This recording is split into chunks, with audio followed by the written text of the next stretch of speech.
We traveled to Bali, Indonesia for 26 days, and we're going to give you a little recap of our budget while there. We're just hoping to shed a little insight on what it costs, and it can be affordable, in our opinion. Accommodation.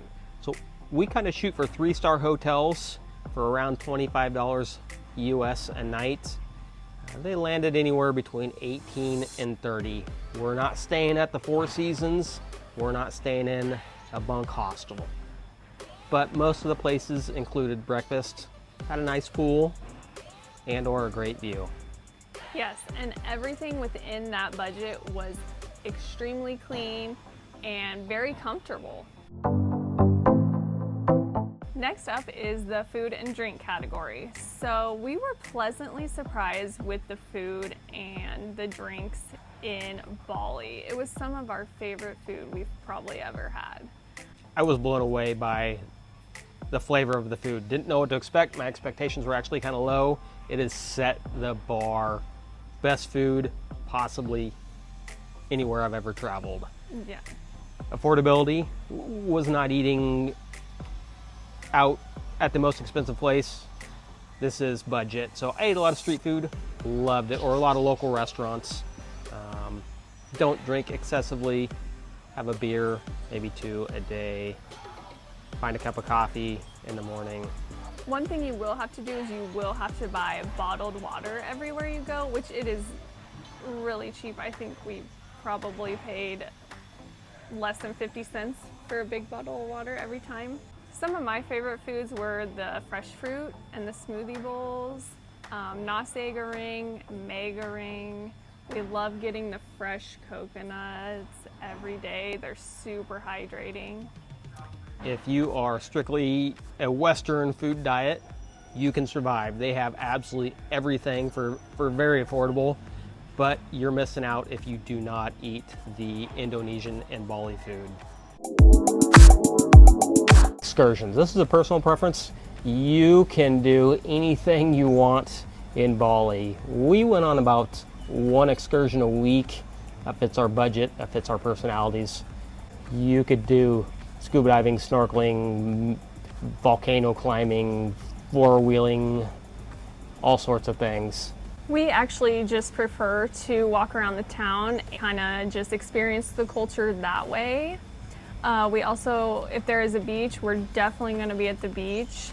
And food is a huge part of our travels as well. Trevor is a major foodie. I also enjoy trying the local food. So that's kind of what we like to do when we travel. Rental for $3 to $4 a day, rented a scooter. I'm used to riding motorcycles back in the States, and scooter rental on Bali was the craziest thing that I feel like I've done on 2 wheels. But we're glad that we did it. So we just rented a scooter for the entire 26 days we were there, and we just went around to every town ourselves, which I think saved us a lot of money in the long run, rather than hiring a driver or a Grab or something to take us to every place. The one thing I will note is it's very hot there, and we had our big backpacks and then our smaller backpacks. So the scooter gets a little uncomfortable and it gets very hot. So making stops, making sure you're hydrated is very important on these longer drives. I'd like to mention traffic can be crazy. Yes, it really was. A little scary at times, to be honest. Trevor also has his international driver's permit, so that is something that I strongly encourage you get. Transportation, if you are not comfortable riding a moped, it's actually the most dangerous thing that you'll probably do on the island is ride a moped. But drivers are very abundant and very cheap when it comes down to it. If that's your mode of transportation from one town to another. You can also, like we did, take a fast ferry from Bali to Nusa Lembongan, which was about $15, $16 per person per trip. Yes, transportation wasn't too much of our budget because, like we said, we rented the scooter and pretty much took us everywhere. So I think we only had to get a ride from the airport to our hotel the first and last night we were there, and then the transportation to the island Nusa Lembongan.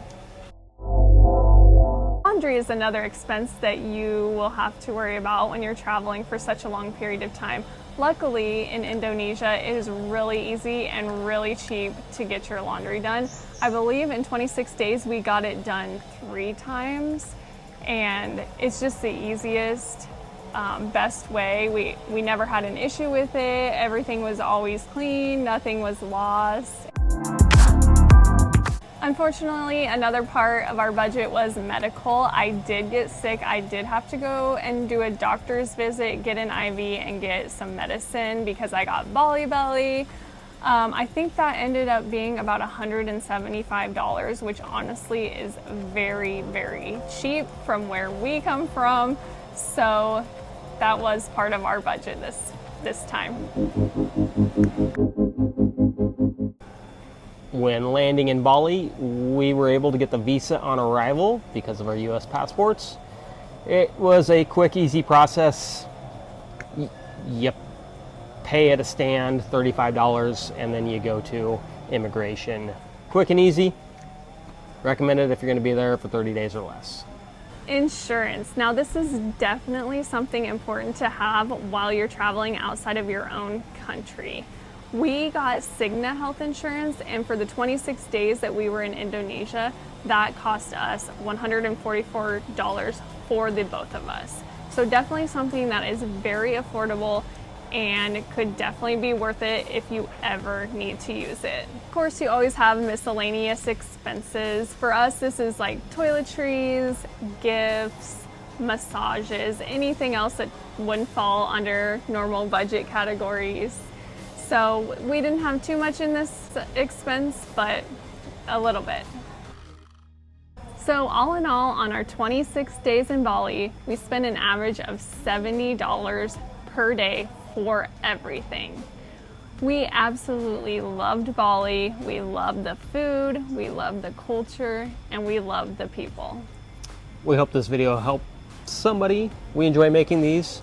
Please leave your recommendations below in the comments to let us know what else we should do when we're in Bali next time.